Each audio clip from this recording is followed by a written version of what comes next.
Hello everybody, my name is Eric Older, my partner is Mario Parra, and we did our project on measuring certain effects of dispersion, that is when white light enters a prism and disperses into its individual color constituents.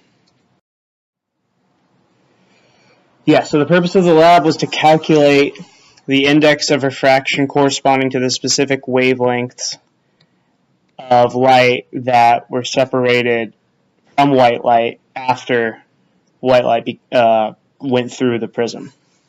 So in order to do this, we used a spectrometer to find the angle of deviation for each individual wavelength, and by a formula that you'll see in a slide or two, that will give you the index of refraction corresponding to that wavelength, assuming a couple of other minor things. Right, so to design and construct a spectrometer, we used a smartphone to capture an image from the spectrometer. Mario will explain how the spectrometer was constructed in a little while. So we used a smartphone to capture the image, and Spectral Workbench and ImageJ for data analysis, which is just software that allowed us to analyze the individual wavelengths of the image in terms of pixels. Right, so like I said earlier, dispersion is when white light hits a prism and it gets separated into its colors. Every light beam has its own angle of refraction, angle of deviation, meaning that each wavelength is going to be refracted in a different way. And the angle of refraction is when the light refracts after leaving the prism, and the angle of deviation is the angle between the escaped light and the normal. Excuse me.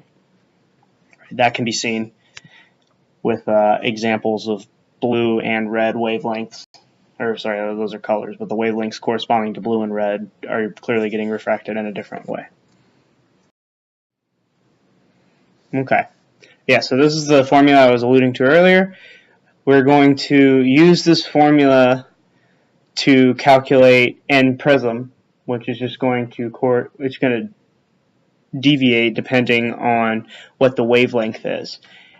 Depending on the wavelength, alpha delta, which is the deviation angle, is going to change, which makes sense because as you saw in the other picture, red and blue, they refract at different angles, and therefore the deviation angle is going to change.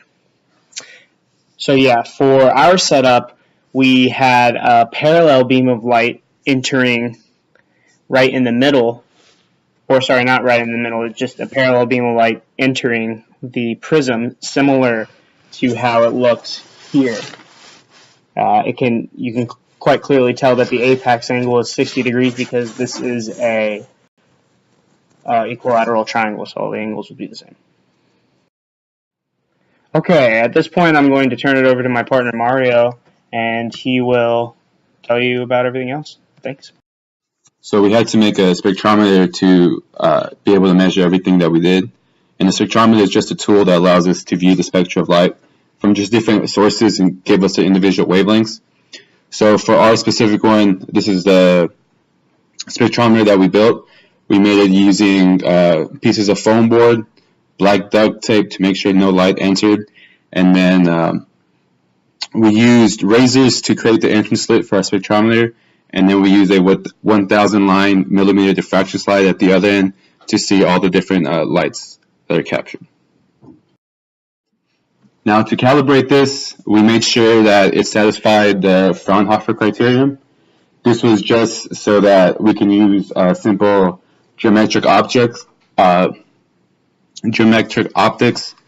find the angle of deviation. And then we use Spectral Workbench, which is a software that allows us to calculate the wavelength of individual lights. So then this allowed us to determine which wavelength we were calculating for the different angles of deviation.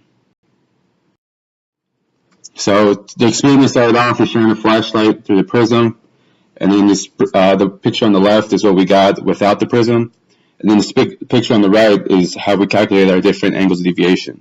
So we covered the entrance slit of the spectrometer until we were only able to see the certain wavelength of light that we wanted. So for this specific one, you can see that we covered everything except for blue. This made sure that the angle of deviation we were calculating was for blue and not for any other wavelength of light. And then, so once we were able to determine that it was correct, that the spectrometer was picking up only blue, we used ImageJ, which is this software right here that you can see a screenshot of, and it shows how that angle that's being created by the yellow line is the angle of deviation that we're looking for. Every picture that we took included this picture of the meter ruler, so that we were able to calibrate the program for every picture so that it knows exactly what 1 meter measures to give us more accurate measurements. Now for data analysis, ImageJ gave us our angle of deviation, and we knew our apex angle of the prism, which was 60 degrees. We then just plugged it into this formula. We knew everything except for n prism, and we used n initial just to be 1, which is just the refractive index of air. Now, this is just everything condensed into better looking pictures. So the picture on the left, you see the wavelength we decided to call certain colors. They're matching angles of deviation and what the first formula gave us for the index of refraction. And then on the right, you see the plot of index of refraction versus wavelength. So our data corresponds with that theory that as the wavelength gets larger, the index of refraction decreases.